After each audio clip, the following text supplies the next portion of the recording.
Mas taas ang risgo kung buksan na pagbalik ang mga ruta sa dakbayan sa Lapu-Lapu paingon sa mga dakbayan sa Mandawi ug sa Sugbo. Samtang bayran ng multa sa mga PUJ driver, dili basta-bastang mapadaplin sa dakbayan. Si Femery Dumabok sa report. Desisyon na sa Land Transportation Franchising and Regulatory Board kung tugutan ang mga traditional jeepney nga makalahos sa naanda nilang ruta gikan sa dakbayan sa Lapu-Lapu paingon sa dakbayan sa Mandawi ug sa Sugbo. Apan kung tugutan man sa LTFRB 7, gipatin-aw ni Jill Banyasya, ang COVID-19 Task Group Crisis Manager, nga gikinahanglan nilang ipatuman ang mas higpit nga health protocol. Mo daghan na gani kuha na sad mo implementa sa tag stricter rules on following the health protocols.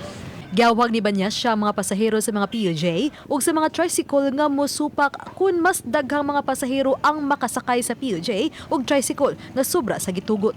Iyang gipasabot nga gituyo nga mas mahal ang plitihan karon kay gilimitahan man ang gidaghanon sa mga pasahero.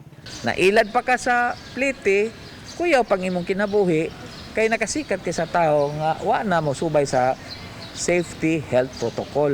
Samtang gipasabot ni City Administrator Danilo Almendras nga dili basta-basta nga mapadaplin ang mga bayranan sa mga PUJ driver nga nakalapas sa lagda sa trapiko.